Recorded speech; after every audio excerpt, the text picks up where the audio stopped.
Hello, buddy. Welcome back. I'm the Strategy Professor, and today we're going to be doing a vision guide video. So, special thanks to Smokey for sponsoring this. If you'd like to sponsor a guide yourself, just email me at thestrategyprofessor@gmail.com. Let me know what you have in mind. It's just $30 if you're not a channel member. It's $25 if you are a channel member. If you want to become a member, I'll have a link in the description. You can become a member either through YouTube, just by clicking on that little join button that should be next to the subscribe button, or you can join via PayPal. Either way is fine. It's $5 a month.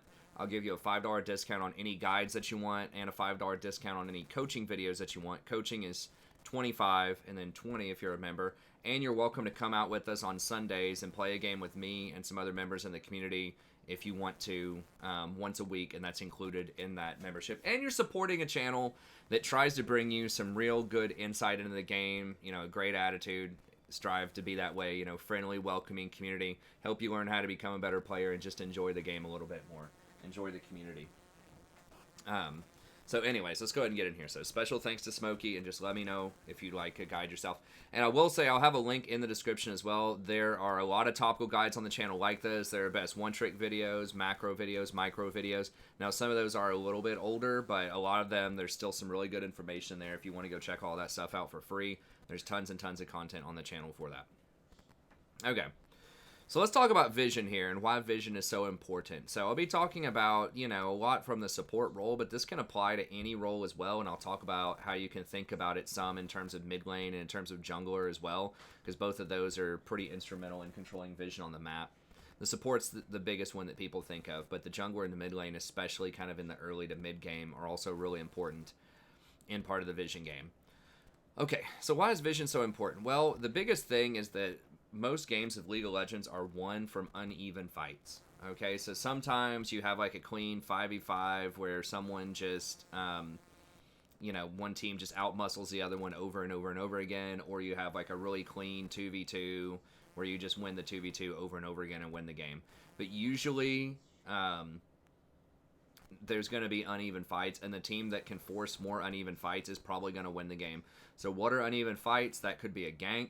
So that could be a jungler coming down and forcing a 3v2 in the bot lane. Could be a mid laner coming down forcing a 3v2. Could be a support roaming up to mid lane and forcing a 2v1 on the mid laner. Could be someone extending too far after the towers are down and like a jungler and a support, roll up to kill them. A lot of this stuff is facilitated by vision, right? In 4v5s later on, we've seen that all the time. You see the ADC down bottom trying to take a red buff or something when everyone else is posturing around Baron. The team that has 5 people at Baron engages on the other 4 people, kills all of them, grabs the Baron, and that's probably game, in a lot of circumstances. And a lot of it, if you didn't see the enemy ADC down there taking that red, the group of 5 may not have been as confident to engage and to start that fight around Baron. And sometimes you can even get uncontested objectives as well if they don't have any vision around Baron and they're not there. So if you have mid lane pushed up, you've got the enemy jungle warded up, you see the enemy junglers down there on that red buff, or is down there taking golems or something, and Baron's up, you can just start doing Baron. Or if you see, their enemy ADC had to go down bottom to catch a wave that was pushing into the tier 2 tower down here, and you see them, and you see they don't have teleport, you can force a fight around Baron and maybe get an objective completely uncontested. So a lot of this is facilitated by vision on the map. And so vision is very, very important for making plays for your team and preventing the enemy team from making plays, okay? So most plays happen because people don't have all the information, and thus they make a really bad decision. So they overextend in lane, or they make themselves really vulnerable to a gank because they're not expecting it. Right, so vision is a very, very important resource in League of Legends. So it allows your team to make those plays the enemy team can't make it. And that makes control wards probably the most OP item in the game, right? And a lot of people don't think of this. They think of it as a stupid tax. Well, I can't afford that 75 gold. I'm saving up to get my BF sword or whatever, right? But you need to be getting as many control wards as you can in any role. Definitely a support, but everybody should be getting a control ward. In every role, you should always strive to have a control ward on the map, if at all possible. Now, yes, if you do have literally the 1300 to get a BF sword and that's it, you don't have any more gold, then of course get the BF sword. Or you're a mid laner and you have just enough to finish your death cap, of course, go ahead and do it. But in general, try whenever you back, just see if you can kill 1 or 2 more minions or whatever you can do and get that 75 extra gold so that you can get that control ward. Because it might seem like it's a tax, but it is an investment, a very good investment, right? Because think of what this control ward can do for you, right? It's 75 gold, but it gains vision for your team and shuts out vision from the enemy team. It does both for 75 gold. And if you kill an enemy ward, that right there is going to be 30 gold. So then it really only costs 45 if you're killing an enemy ward and giving yourself vision of that area. So if you cause or prevent 1 kill, that's about 450 gold, right? Because you get the kill, which is usually 300, and often there's an assist for the extra 50%. So that's 450 gold, right? So if you're thinking 1 control ward, if that causes or prevents a death, then you only have to have that work 1 out of 6 times, right? Because 6 control wards would be 450 gold, right? 6 times 75, 450. So even if it only happens 1 out of 6 times, you play 6 control wards, 5 of them don't matter, and the 6th one, you know, your jungler is able to get in for a successful gank and kill 1 person in your lane. Or you're able to spot the enemy jungler who otherwise would have killed you if you didn't have that ward, and you back up and you're safe, right? Think of how often that happens on Vision, right? You see a jungler coming in, you're like, oh crap, I gotta back up, and you back up when otherwise you would have died, right? Or your jungler, you know, you cleared out Vision, and if you didn't do that, there's no other way your jungler would have been able to get into position to make that gank. So it is very, very valuable, and that's just like, you know, level 1, easiest way to think about it version is that it only has to work 17% of the time, right? 1 out of 6 in order to get value out of that. But think about all the other stuff you can get. What if you get that kill, and then because that person's dead, you can get the tower? Well, if you get a tower, that's an extra 500 gold, right? And additional map pressure, which is, you know, we're not going to go in and try to quantify that in this video too much, but you get extra map pressure, allows you to push further, get more objectives, start taking their jungle, start pressuring other lanes with roams. It opens up all kinds of things when you get their towers. And obviously, if you get something like a Baron, that's 1,500 gold and tons of tower, tons of map pressure, all that stuff. So this is the baseline, like, least value you can get out of this is still super valuable, right? Like, you've got a 6 chances to get value out of it. Versus these, you know, even if you placed 20 control wards, right, in a map. So this is equal to 6 is 450. A Baron, his flat rate is 1,500, right? And so even if you take, like, what, 3 times this number, so that would be 18 control wards. If you use 18 control wards in a map, and your team is able to get Baron, you still made money off of that, not including, that's not even if you get any towers. That's just straight up just the 300 gold per person. It was still worth it for you to spend 18 control wards to make sure that you got that Baron. And that's not saying that you swept any of the enemy wards to help pay for that, or you got any extra kills off of it, or anything else. So it's a tremendous, tremendous value to get control wards. So trust me, I know it feels like a tax, it feels like it sucks, it's slowing down your build, especially if you're like a mid laner or top laner jungler. But you gotta do it. It is very, very powerful to have that control ward. And then sometimes, and this is kind of hard to quantify, but you'll start to see this, especially as you move up in elo a little bit more. Even just knowing where the enemy jungler is can allow your other laners to adjust. So for example, if your top laner,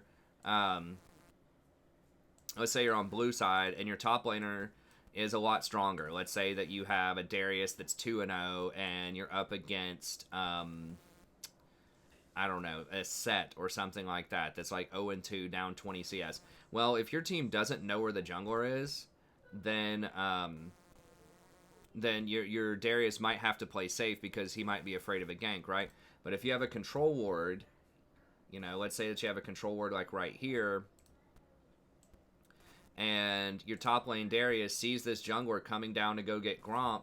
Well, now, if you ping that out, he all of a sudden knows, oh, it's free. I can just go on him anytime I want. Then he can go really aggressive and potentially get a kill here, or at the very least, if he's really far ahead, he can zone him off, right? So if the minion wave is like right here in the middle, you see the jungler on the bottom side of the map, then your guy can just completely zone this guy off, right? If he can't kill him, he can at least push him back and deny him gold and potentially even experience. So then even right there, right, if you think about, okay, well, I just placed this gold for 75, and that gave my top laner enough knowledge to zone him off of this wave, you know, that wave's going to be worth like 100 gold if it doesn't have a cannon on it. Excuse me. So that right there paid for itself.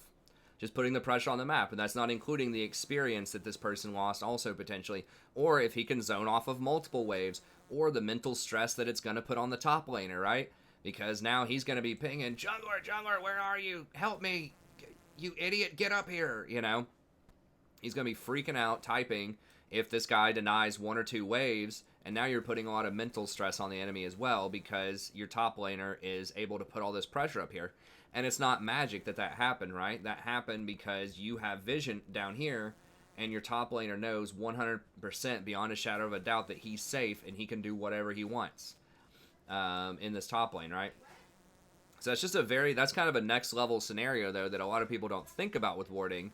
But even if you don't directly get a kill, and it's very obvious, okay, you know, our jungler got the gank because that control ward, or okay, I didn't die because that ward saw somebody. Even just providing that information to the rest of your team can be super important. Or maybe, you know, the top laner, or let's say that your mid laner maybe has this warded right here. And you see the jungler, you know, the enemy jungler's up over here wanting to do scuttle. Then maybe if you have pressure bot lane, you're like, oh, okay, their jungler's top side. We've got him pushed in here. So now we can just come down here with our jungler and grab this dragon, right? So maybe your jungler is over here like doing raptors or something. We see their jungler over here trying to get rift, and we're like, oh, okay, cool. We can come over here and get dragon, right? And so now you guys get a free dragon off of that. And then, you know, potentially if your top laner is strong, he could even, you know, come down. And if your mid laner has priority too, he could come over and help stop that. But at the very least, you're trading objectives. If you didn't have vision there, and this jungler was just allowed to sneak this Rift Herald, then you wouldn't have gotten anything. But now you're going to get something for you. You're going to get a dragon because you had vision of that area. So even though you may not directly get a kill, just having knowledge of where the enemy jungler is, or having knowledge of where the mid laner is roaming, or just whatever's going on the map that's important, can help your team make better decisions and ultimately get more resources on the map. So that's why vision is very, very important. And you need to be thinking about how to get good vision, how to get as much vision as possible. Okay, so let's talk about how to get strong vision, though. Okay, so how do you get this good vision? The number one thing that you need to keep in mind about vision, and so many people in solo queue, especially non-supports, do not understand this concept. It is not free, right? You can't just, you know, snap your fingers and a ward just magically appears, you know, in the enemy jungle at the perfect spot, right? You have to go over there and physically place that ward. Now, with the blue trinket, you can kind of, you know, blink a little dinky ward into one of those bushes, and that can be helpful. But other than that, someone has to walk over there and actually place that ward. And there are limitations to that, right? Sometimes it is very dangerous, and you can't do that. You know, if you're pushed in a tower here over and over again, like maybe their jungler is just like hard camping bottom, and your other lanes are failing. You're losing pressure in all lanes. You know, we'll move this up here.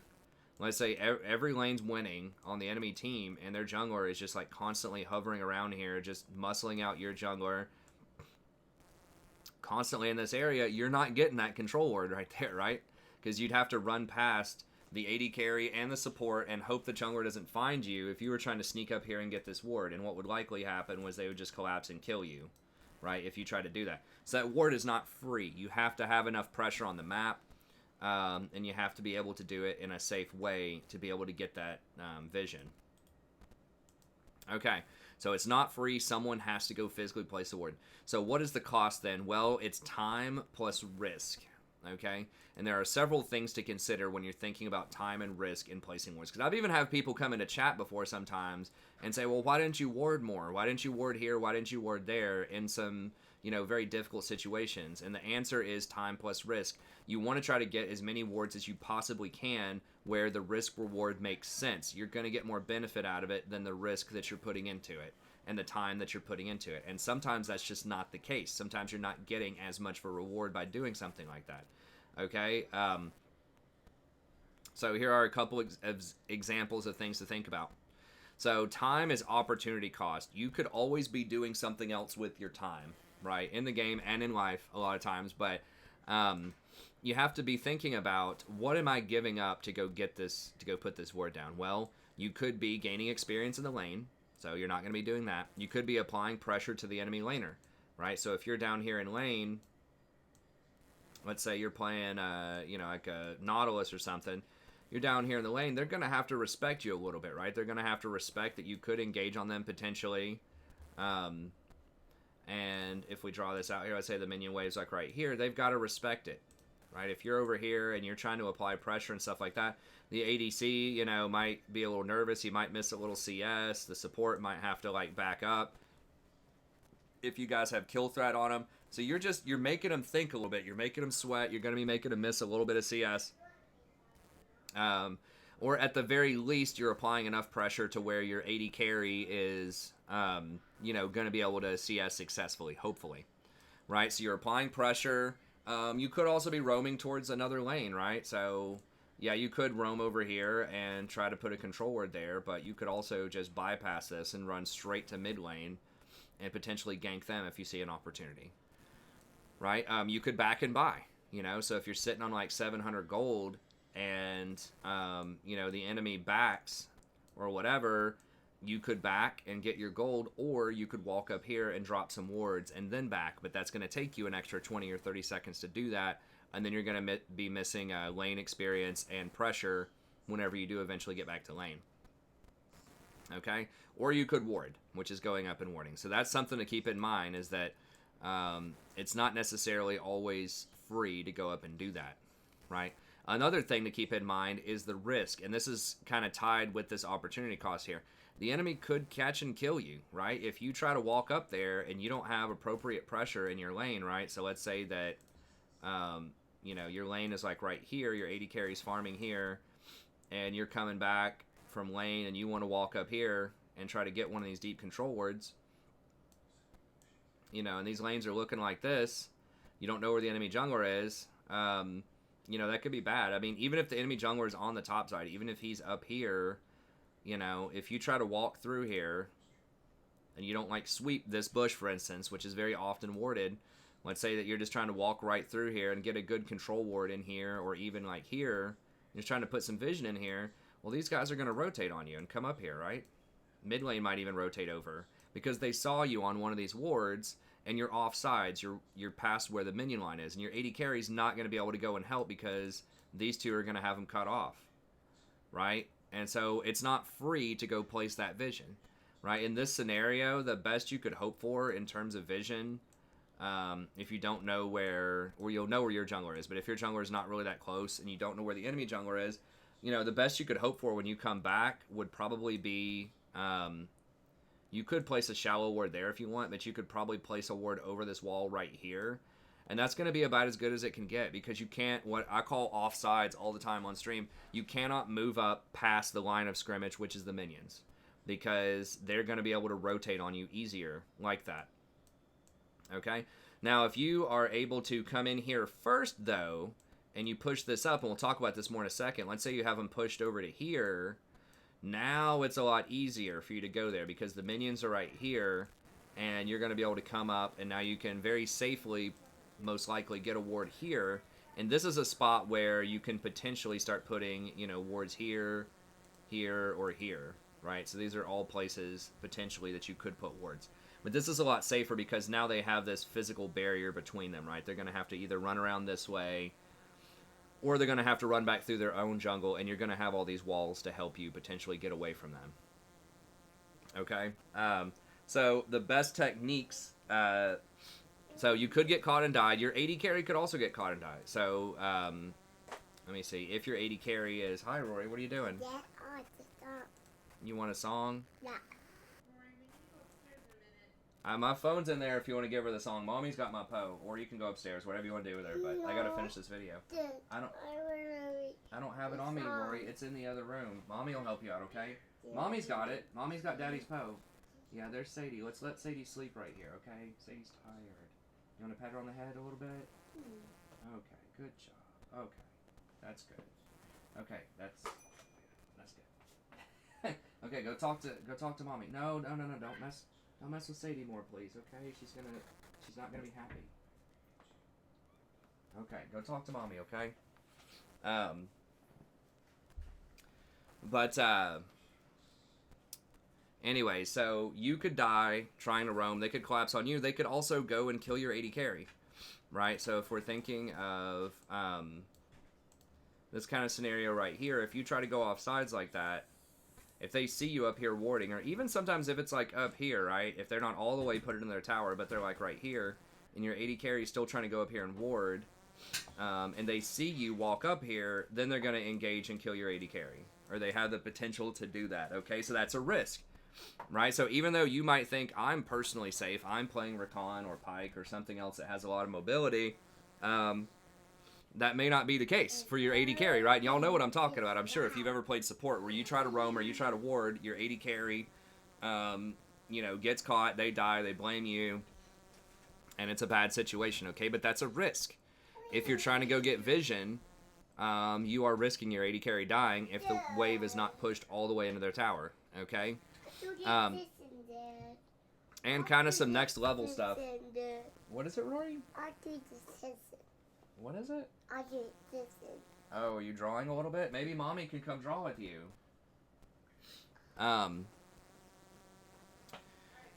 So the enemy could force action elsewhere on the map as well if they see you. So let me clear this out here real quick. So they could force some action elsewhere on the map. So what do I mean by that? And this can apply to support, but it could also apply to jungler especially, but also mid lane. So what I mean is, let's say that you're a mid laner, right? Let's say that your wave's like right here, and you're up here, right? So if you want to come down here, and let's say that you're going this way, and you want to try to get like a deep ward, or a decent ward over here, well, they're going to know where you are. Like, they know that you went down here. If they have their own wards, like if they have a ward in here and they see you come down here, then they know that they're free, for example, to, if your jungler's up here, and, their jungler and their top laner are going to know that they can come over here and fight your jungler or run them off of this blue buff because they saw you down here on this bottom side of the map doing something, right? Or maybe you think you're going to roam bottom, but they see you on a ward over here, right? So you walk across a ward, they see you, they know you're on the bottom side, maybe their mid laner either follows down to collapse on you right there, or maybe their mid laner roams up top side and makes a play on the top, right? So that's a risk. If you're trying to go get a ward, or if you're trying to roam, and they see you do that, then they know that they can go do something on the other side of the map, right? They see like the scenarios we mentioned earlier, right? If they see the AD carry on bot side without teleport, they can force Baron. They see the jungler bot side, they can force Baron. They see mid laner roaming somewhere, they can make a play off of that. So that's a risk. You could be walking over wards, and you could be giving away your position, and the enemy team could capitalize on that information anytime that you're leaving your lane. Especially the jungler, because they don't automatically know where you are when you're jungler, right?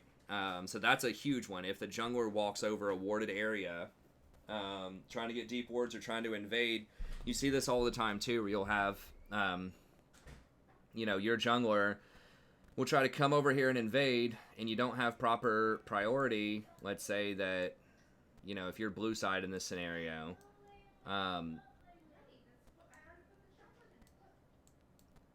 let's say that your jungler tries to invade, and the lane is, kind of going against you in the mid lane, or it's even, and then in the bot lane, it's kind of going against you as well, to an extent. You don't have priority, and then your jungler, is trying to come over here and fight, like, steal the blue buff or whatever. He walks over wards, and then all of a sudden, everybody collapses on him, kills him, and then he flames everybody. You idiots, why didn't you help me? Like, question mark, spam pings bot lane. It's like, well, they didn't have priority. You walked over vision, it was a risk to do that. So it's kind of related. So it's not free, right? You're giving away your information potentially where you are, in order to move through there. People could catch out your AD carry or someone else on your team, like your jungler, if they know where that information is, or they could catch and kill you. So the best way to minimize this is to get priority in your lane, like I just mentioned before. And I talk about this a lot on stream, and I do have an entire video about trading in lane and priority. I have several videos about that if you want to check those out on the channel. But you want to make sure that you're getting those minions into the tower, okay? So you want to do this as safely as possible. Now, this gets a bad rap if you watch like these challenger videos, pro guides and all these other channels. They'll tell you that the ultimate thing that you should be doing a lot of times is trying to go for a freeze, right?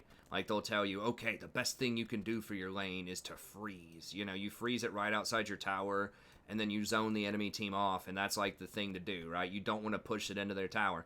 It's like, well, in like top lane, maybe, but that's because you don't have vision responsibilities top lane, and you don't have as many opportunities to roam in the top lane.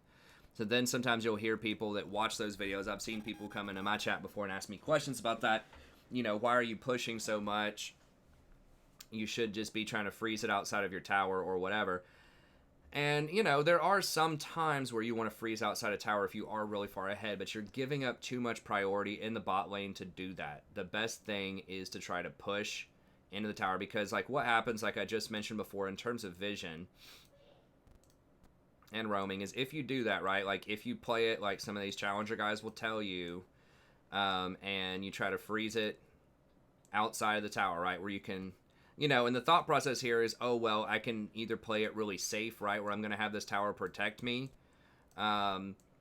or, if you're really far ahead, you can say, okay, well, I can step up and, potentially zone people off. That's a little bit better if you have, but that's only if you're, like, supremely ahead are you going to be able to do that. Because if they engage and fight you here next to these minions, especially if there's another minion wave crashing, right, like you've got another minion wave coming in here, and then all of a sudden they have like 10 minions stacked up and you fight them, you're going to die. Because those minions are all going to start hitting you, and it's going to be a really tough fight. Okay? So, a lot of times, unless you're supremely ahead, you're going to need to stand behind the minion wave, right? And so if you try to freeze it here, you might think, okay, well, it's safe, but like what really happens is you have no vision if you do this, right? Like the only vision you're going to be able to get is maybe right here, and they're probably going to be able to sweep that if they have priority. So you might be able to get vision there, you might be able to get vision there. And that's not telling you any information. Maybe you could come over and get really shallow vision on Baron, right? But that's not telling you any information about where the jungler is over here. It's not giving you scuttle information. It's not giving you information if they're coming around this alcove to try to like lane gank you. You can try to put like a ward here as well, but there's only so many wards you're going to have. And each one of these wards are pretty suboptimal most of the time, right? And you're really not as safe as you think you are too. So like even if you do have a ward here and you're trying to freeze this, if they just start pushing it a little bit, they press you off a couple of those, they can build up what's called a slow push, right? Where they have, a little bit more minions than you, and it'll eventually crash and hit the tower with, like maybe 10 minions on it. And what happens whenever you do that is there's going to be a ton of those minions there, and the enemy jungler, they can call down the enemy jungler to help them out, and it's not going to matter if you see them or not most of the time, right? If you see them on this ward and that wave is crashing, it's too late. For the vast majority of players, it's too late, right? Because they're going to be right here, and then their jungler is going to come down, swoop around, and they're just going to collapse and kill you, right? And it's going to be really hard for you to defend this in a lot of situations because there's so many minions that you've allowed to stack up outside of your base, and they're going to be blocking your skill shots. They're going to be blocking your pathing when you're trying to walk. They're going to be doing extra damage to you if you auto-attack the enemy. They'll start attacking you instead of the tower to do extra chip damage. The enemy, of course, the big one is the enemy can reset aggro. So if they get... like, let's say their jungler takes the aggro here, starts a fight, and then they walk out of aggro range. Next tower shot might end up going for a minion, and then the support hits you, gets a couple more shots, and he backs out, and then it hits, a couple more minions, and then the ADC finishes you off, right? So they can juggle the aggro over and over again in those situations. So you're really opening yourself up to that if you're trying to freeze in tower. So I would not recommend doing that, despite what a lot of the challenger guides will say. Unless you're really well coordinated, really experienced. Like I said, in top lane, that might make a little more sense sometimes if you need that defensive position, but it's because you don't have as many opportunities for vision. When you're in the bot lane, if you can put them in a tower, you get massive, massive advantages. So, the obvious thing there is they're going to be missing some CS of the tower. The tower is probably going to take a couple from them. It's going to be doing some chip damage to the tower, which is good. But the big advantage there is the tempo, right? They have to sit there and deal with that, for 5 to 10 seconds. And that gives you 5 to 10 seconds to go do whatever you want in terms of vision, right? So if we reset this here, got the minions right here. So whenever you put them in a tower safely, then now as a support, you can potentially come over here, get some wards on Dragon if you want. Especially if you see the enemy jungler topside, or you're on a really safe champion like Recon or Pyke or something like that, and you can afford to go up deeper. You could even get like a ward here, which could spot both of these camps, or you could even put the ward here if you want to. And then if you're really confident that they're not going to come out on you, you could even put a ward here. Like, you could walk up to this spot,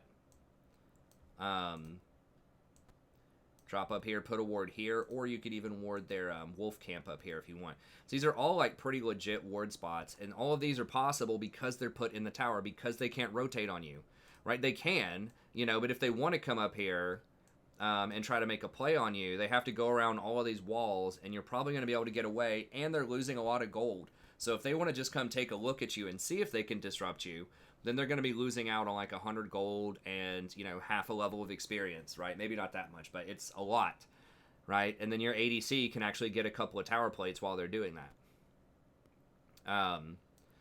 So that's the huge advantage, is you get priority. That's going to allow you to get vision. That would also allow you incidentally to collapse with your jungler, right? If your jungler is in this area.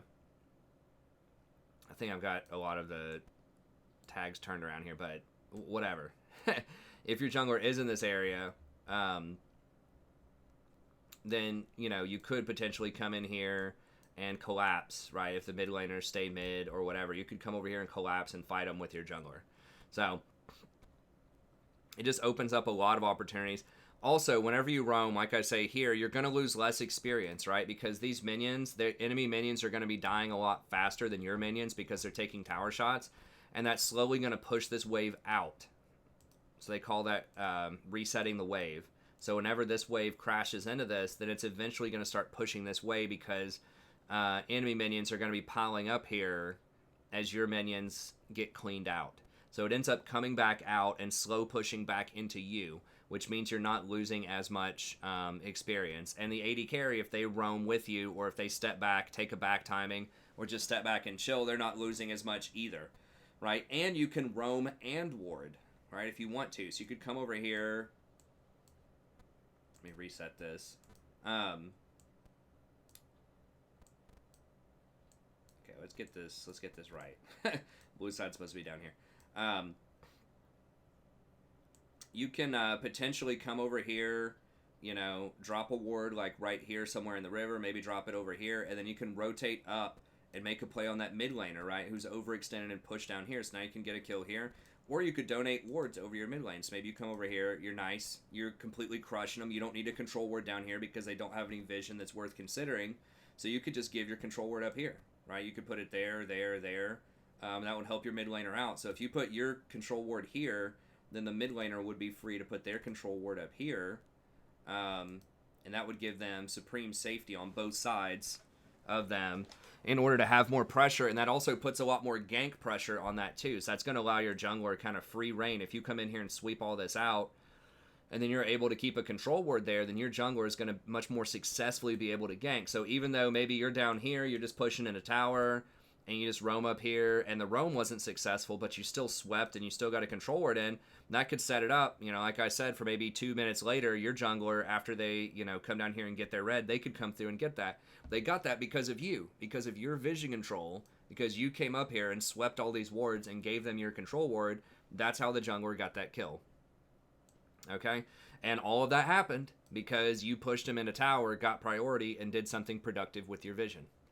Okay, so that's really what you want to be doing, is trying to push as much as you can, as long as you're not going to get ganked and killed. You push as much as you can, and you try to go get that deep vision. As people think that if you push, like, it's really risky, right? Like, oh, it's too risky. You push in a tower and you're going to get ganked. You're going to die. It's like, yeah, but the irony there is, right, if it's pushed up to here and you go get the vision, you're less likely to die, right? So because they're pushed in, then you can get the vision, and then it's going to be a lot less likely that they get kills on you, right? Versus if you do the safe thing, right, where you put it right here, all of a sudden you don't have any vision, right, of any of this stuff, and then you're much more likely to die because now the jungler can come in. You have no idea where they are.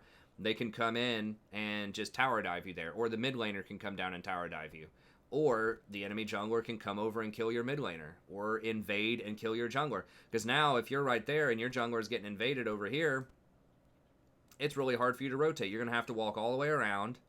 And if the enemy, AD carry and support come over here, they're probably going to get there first.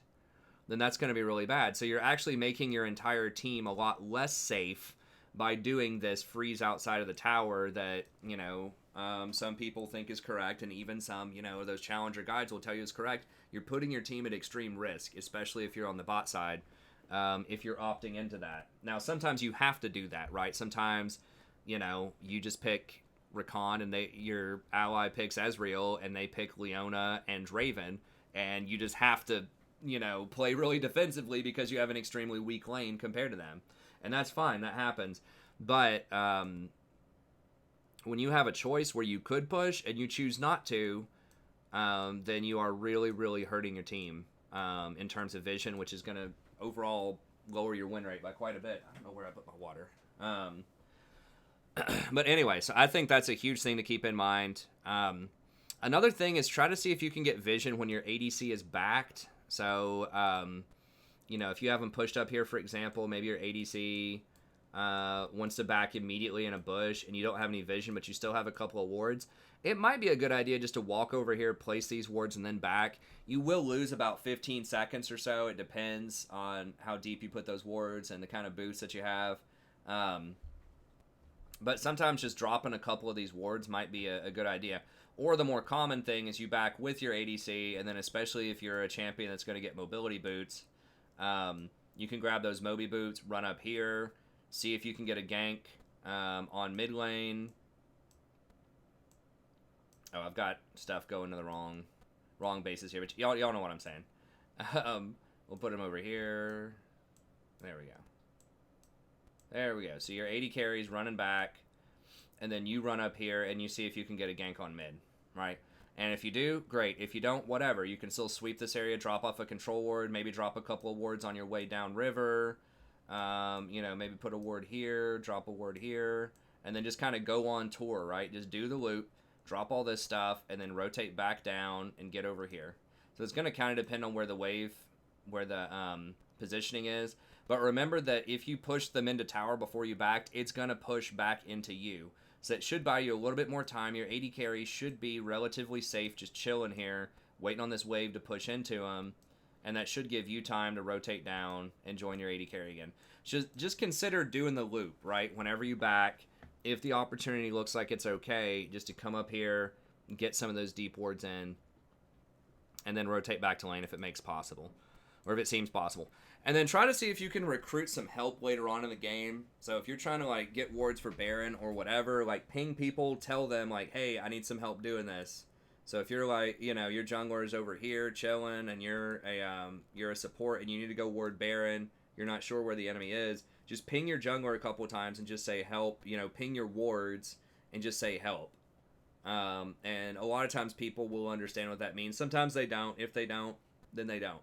But try to at least make an attempt to recruit some help for people to come help you out later on in the game with vision. Okay, and then when you're thinking about it too, vision, just think about what your champion does and what can help out with vision score. So movement speed is a very big thing. So that's why a lot of supports will take mobility boots. They were recently nerfed. So think carefully about it. But one aspect of mobility boots that a lot of people ignore is just how much better it is for vision control.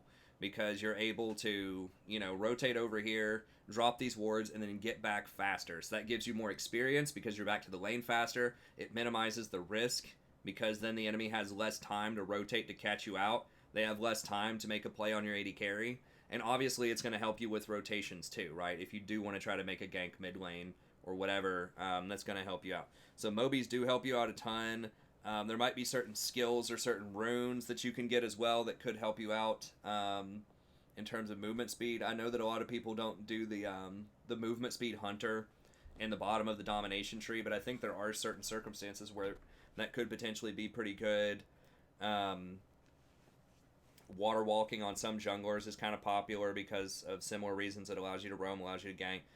So just think about, are there different items? Are there different runes that can help you out in terms of vision? Now, pets are also really nice. So this is one reason why I've favored Zyra over Brand in the past, is because Zyra can spawn plants and bushes.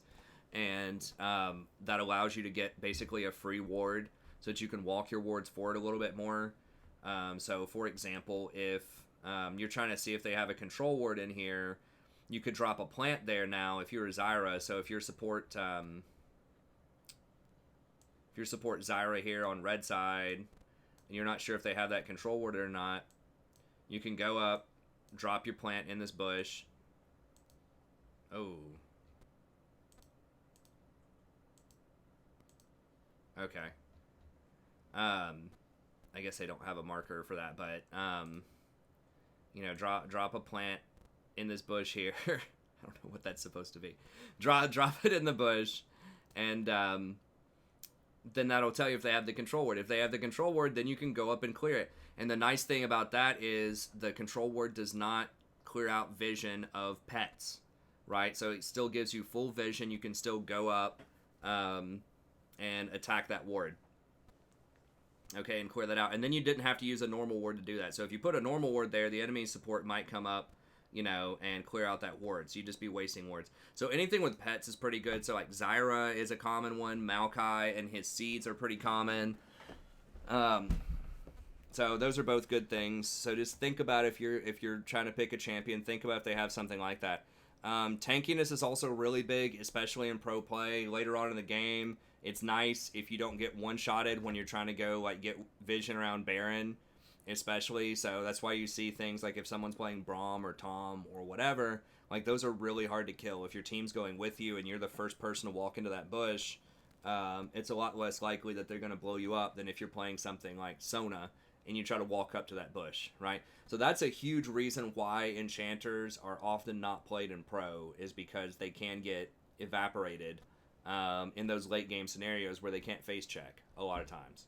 So that's why you rarely see, Soraka, Lulu, Janna, things like that. It's just because they're so vulnerable in those bushes late game. Now, Recon is a bit of a different story because he can build semi-tanky if he wants to, and he's got his W and his escape with his E, so he's, able to move around a little bit more than some other champs. But that's something to keep in mind, is that tankiness does help sometimes with some team comps late game. And then Umbral Glaive, obviously some items, that's a huge one, a new one that things like Pyke and Senna are able to leverage, that gives you that free sweeper and allows you to kill wards in one shot. So that's really nice. Ingenious Hunter is another one that potentially can give you more sweepers. It's not super popular right now. They were looking at buffing it this last patch, but they decided not to, so maybe it'll come back on a future patch, we'll see. And then Ghost Poro and Zombie Ward are both really popular. I like Ghost Poro a lot if your champion scales really well with AP, because that allows your early wards before you're able to complete your warding item around 9 or 10 minutes and get those wards. Those Poros actually extend the lifetime of your wards quite a bit. So if you can get an early ward on an enemy camp, so level 1, if you're red side, you can get a ward right there or something.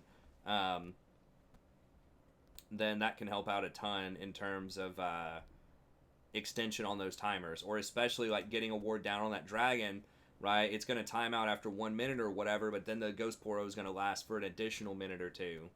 So that can give you some very much needed control over dragon, especially because so many junglers can solo dragon if they can sneak it early on without you knowing. So I like Ghost Poro a lot for that reason. Also gives you about 30 more AP around the 15 to 20 minute mark, so that's really handy. And then Zombie Ward, especially at higher elos and especially later on in the game, is really nice for establishing a lot of extra vision off of that. So Zombie Ward's another one that can give you some great stuff. Okay, so I do want to keep this under an hour, but I got a few more things I want to talk about.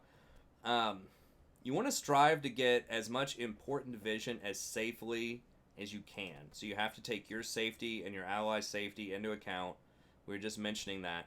So warding deep is where you want to be. So we mentioned that before, but I'm going to show you a couple of spots here specifically that I think are really good. So, step one, always try to push them in. What? Okay, there we go. You always want to try to push them in the tower first. That's step one. We mentioned before. And then some really good places early on, just generic places, or you just want to ward their camps, ideally, because they have to walk by their camps, right? If you put just like a little shallow ward, like this is okay as like a pink ward slot sometimes. But if you see someone like, this is kind of a rookie mistake, if you have that much control over the lane, if you're able to push them in, you'll see some people just settle for like these dinky little shallow wards. Like they might put a ward here, maybe they put one here, but a lot of times you can get a little deeper than that, right? See if you can at least get up and put one right here. This will be able to watch both of those camps at the same time. If you can get a pink ward, getting a pink ward in here could be good. If that lasts for a while, you can see them walking through. And then this is like the most dangerous of all, but if, you're supremely confident that you can get deep vision, like if they are pushing their tower and you see their jungler top lane, then you can go even ward their wolves, and that can be useful. Another thing is when you're walking up right here, a nice little time saver ward is to just ward over this wall right here. Right, so yeah, you can, leave here and then walk all the way over here and then ward over here or ward this bush. But this is just really simple. You just walk right up, ward, boom, you're out. And that can give you some really, really nice vision of a couple of key intersections, but also the camps themselves, which can be really good. Now, if you're on the other side of the map, so let's say you're on red side here, pull these back. Now, I think red side is a lot more dangerous to ward on, or if you're trying to ward on blue side, if you are the red side, it's a lot more dangerous to ward just because of the layout. But you do still have some decent options. The big one is, obviously the tri-bush is going to be warded a lot of the time unless you have like ultra control of the lane. They're going to have this warded. So if you walk through here, you got to know it's warded. You got to sweep it. But if they take a back, for example, like let's say you kill them, like this is what I'll do a lot of times. Let's say that you kill them, they're back, or they take a really bad back timing and you push them in a tower, right? Now they're in the tower. A lot of times your AD carry will stay. What you can do if you think the jungler's not going to be there, or you can get away, so if you're playing Recon and you're like, whatever, their jungler's Olaf, I can just W over this wall or something and get away from him. You can walk up here, sweep this if you have to. And then the best places to go here are if you can ward Golem Pit. And then a lot of times I like to put a control ward here. And then one more ward over here, if possible. And then you'll have one ward to go. You can drop an extra green right there if you want to. But it's just boom, boom, walk up, boom. And then you can back yourself, or you can try to make a play and gank mid lane. So another alternative to this could be you could drop a green ward there instead. Walk over here, drop a pink here. And then just rotate and see if you can get a play middle, right? So if their mid laner's like pushed up, then you can just rotate like from here, ward, gank. And so then that way you're already on your gank path to get up there, and you're dropping wards on the way. And then even if you just get a flash, right? Like he flashes, gets away, that's still worth. Now you've got the flash on a timer, and you've set it up perfectly for your jungler. Because now, they should know exactly where the enemy jungle is.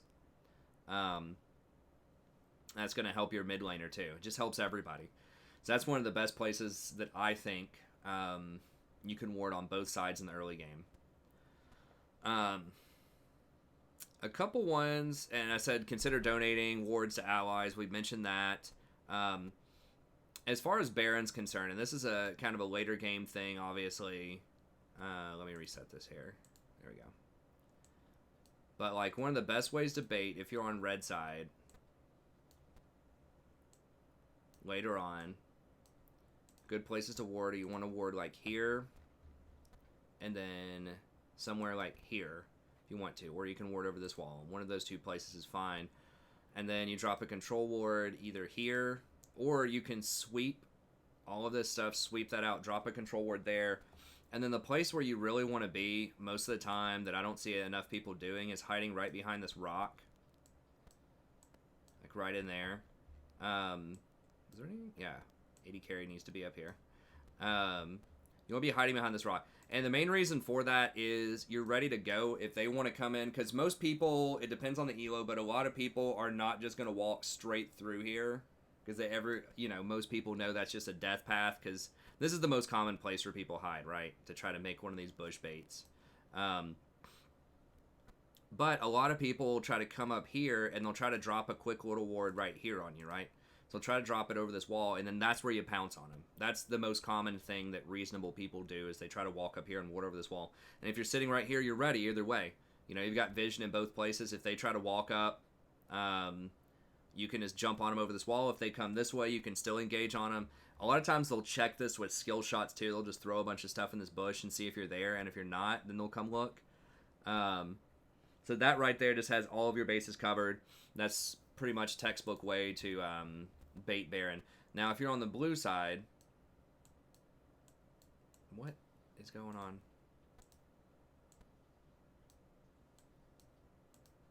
Oh, I still had that. Okay, there we go. Now, if you're on blue side, or if you're on red side, rather, blue side. Sorry, confused myself here. Let's get the blue people. Gather ye round. Now, this one is very rarely used, but if you're on blue side and they're all backed up, the best places I think to ward are just kind of your standard control ward in here. But then you want to ward like here, ward here, make sure this is swept, and then everybody waits like right here. Same concept as the wall. A lot of people are... There'll be more people that just walk in this way than there will be that walk down Death Alley here. But more and more people will try to, like the savvier people will try to come around this way. And so then you're ready to engage on them right there, and you're ready to engage on them if they come this way. And the big thing, once again, is they might throw some skill shots in this bush, right? But they're not going to throw the skill shots on this wall. So if you're on this wall, then you're ready to go. You're ready to engage on them and kill them. So those are some of the best places for Baron that I can tell you. If you're on, sticking with the blue side here, similar concept, very symmetrical right here. Right, whereas if they're over here, you just put wards like here, here, they walk through, you jump over the wall and kill them. And it's the same thing if you're on red side. You would just try to hang out, around these walls.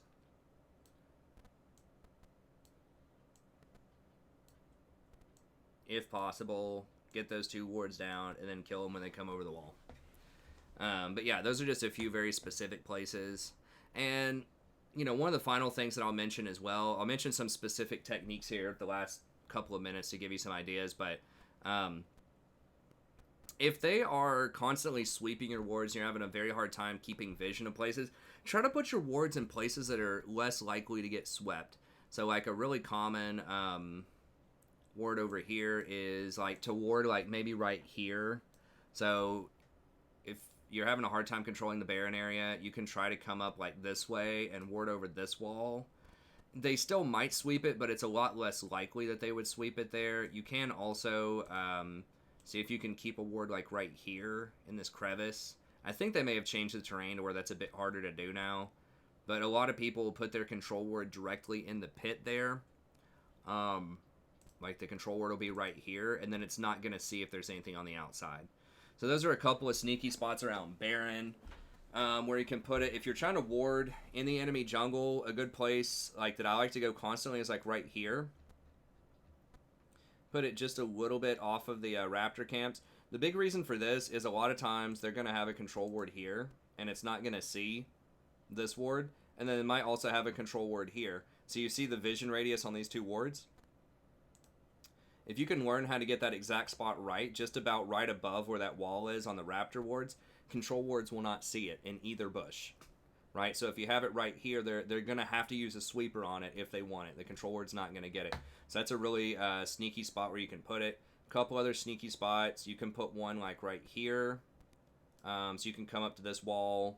So if you don't think you're going to be able to keep this little intersection warded, you can walk up, drop one right here. That's very, very unlikely that they're going to sweep that. Conversely, you could also have it on this side of the wall. So yeah, just these little nooks and crannies around these walls are less likely to get swept, and that's similar down here, right? If you put a ward like right here, it's less likely to get swept. Right here, it's less likely to get swept.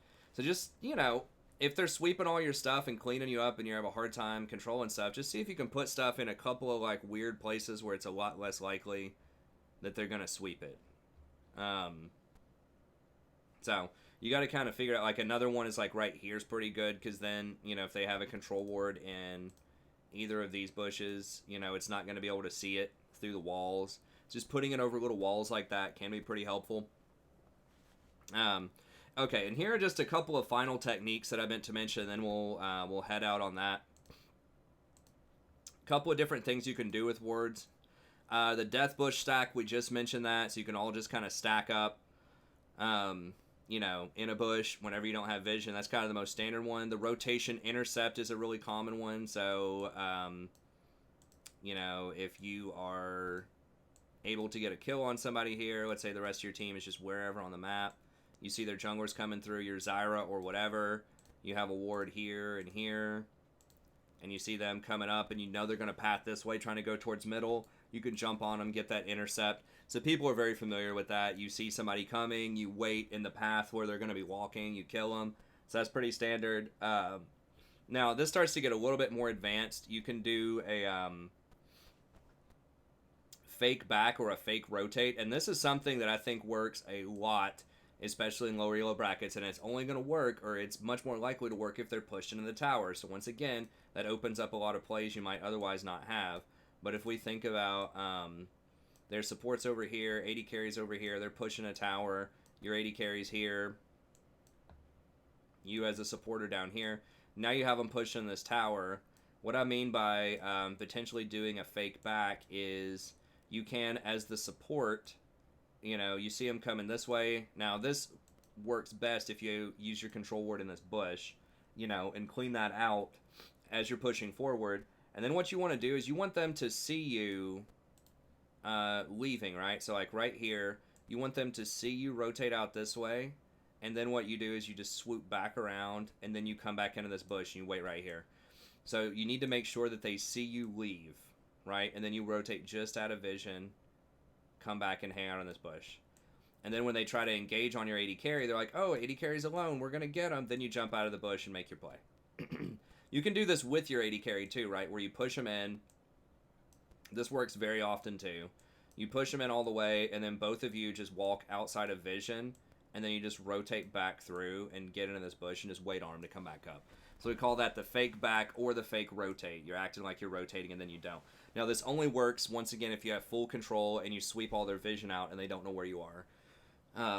Then that can work pretty well. And junglers, of course, can do stuff like that too. Like when you're, there's a jungler the other day who was like, idiots, I was supposed to gank your lane and you were pushing. It's like, bro, that's one of the best ways to gank the lane, right? Like this jungler could have just come up, in this situation, gone through this bush, and then snuck right around into this bush. And then you'd have the support and the 80 carry showing, but now he's ready to go in this bush, right? And so that's one of the sneakiest and best ways to get a lot of jungle ganks off if you have really good wave control, and if you have really good control of the vision in the area, then that can be very strong. So that's a good one. The control ward ambush is another one that I like to go for. People will fight you always for the ward, especially in this tri-bush. So what can happen then is if you know that's warded and your jungler's down here and you've got this area swept, right? So this is all cleaned out. Your jungler's down here. Just tell them right here. Just ping that you're going to go right here. Okay? And then the 80 carry and the support are going to be here. They will fight you 99% of the time. I will guarantee you. If they don't have vision, they're going to fight you over this. Okay? So let's say that the wave's up here. You come over here as a support. You just start fighting right here like you're going to clear the control ward. Just walk all the way in the bush here. Just start fighting it. And then their support's going to come up here, and then they're going to try to fight you. Maybe this is Leona engages on you to try to fight you, and then boom, your jungler comes in, your AD carry comes in. So just call that the pink ward bait, right? And that works anywhere, right? Anywhere the enemy has a pink ward, just walk up, act like you're going to clear it with the support. If you have a jungler or AD carry or mid laner or some kind of backup, most people will probably try to come kill you. You can also do the oops pink ward that I've called it in the past, which is where you accidentally miss the bush with a pink ward. It's like you accidentally just drop a pink ward like right here, and then you can just wait in the nearby bush. If you sweep the bush first and then you drop a pink ward there, people will almost always come and clear it, right? So if you just have a pink ward sitting there like you accidentally missed the bush when you were trying to click on it, call it the oops pink ward, they're going to come up and try to get you, right? So maybe the jungler is like, oh, look at that idiot, he missed the bush with the pink ward, and and then that's when you jump on him, right? You're waiting in the bush and you get him with the oops pink ward. So those are a couple of things. And then the final one that I'll mention here is just the TP backdoor flank. This is pretty common, but it doesn't happen if you don't get good ward coverage, right? So if you are, you have them push into the tower, and let's say your top laner is like pinging their TP, they want to make a play, you can keep it right here. And then once this pushes back out, come on. Once this pushes back out a little bit, just let it push, and then you get the TP coming in right here from your top laner. Not their top laner, hopefully. Your top laner comes in here, flanks, boom, gets the kill.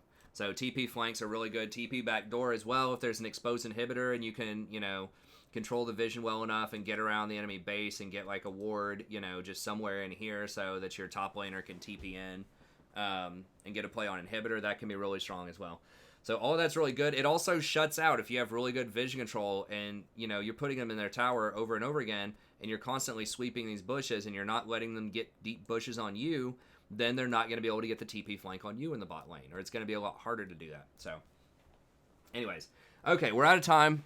So thank you very much. Once again to Smokey for donating for this guide. If you'd like a guide yourself, just email me at thestrategyprofessor@gmail.com. Let me know what you have in mind.